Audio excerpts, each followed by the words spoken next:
Let's go, it's the Whitey Show. Whitey Show. Whitey Show. Whitey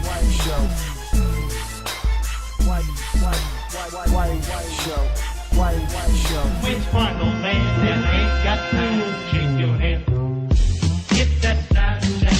Put it in pockets till I get back.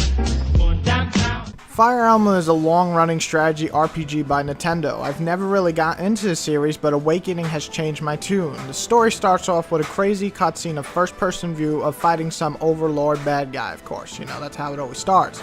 You and your friend Crom, or Chrome, I'm gonna call him Crom, in case I'm getting it wrong, I'm sorry, you Japanese lovers, almost win, and when the evil bastard shoots you with a gigantic purple blast. And hey, you think that he's gone, but instead, you stab your friend.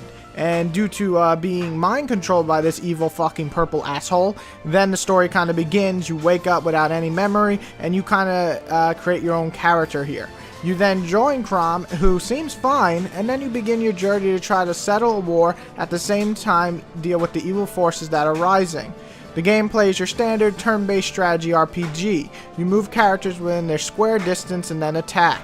You can pair up and even double team enemies as well. You can build relationships which can also build upon changing the story. Also, I'd really like to note the fact that if you play on the classic mode, which you should, if your unit dies in battle, then they stay dead, making each and every battle have a ton of tension.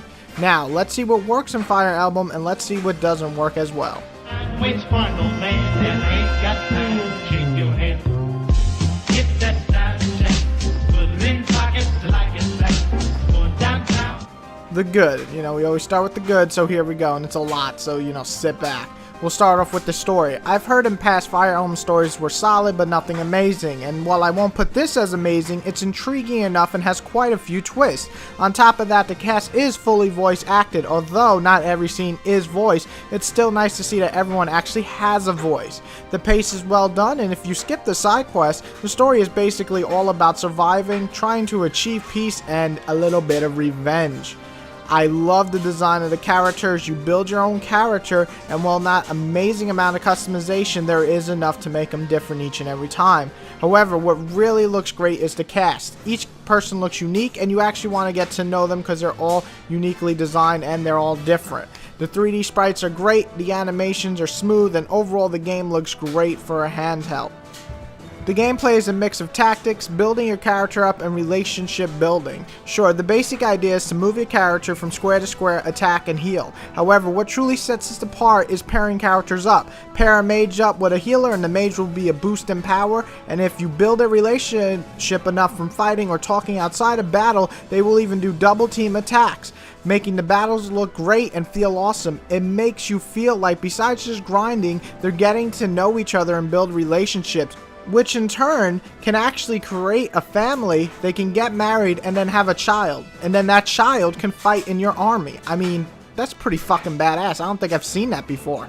You have plenty of weapons to choose from and different classes, and then eventually you'll go into a more pro class or a higher advanced class the more you fight and train.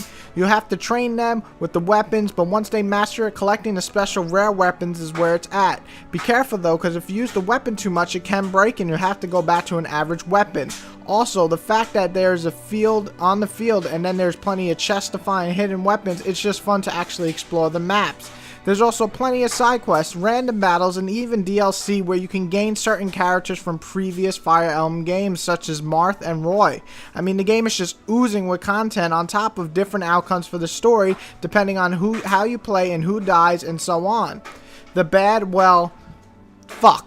The game is hard at times, and honestly, I don't know even if I'd label that as bad, but it's not for guys who just do not like challenge or waiting game or any of that stuff, or can, you know, it basically makes you think 2 or 3 steps ahead in each and every battle, and if you fuck up, it's game over for a certain character, meaning that you have to either go on with the game losing that character and the story will change, or you can just restart your DS and, you know, lose like 25 minutes, which has happened to me about 7 times.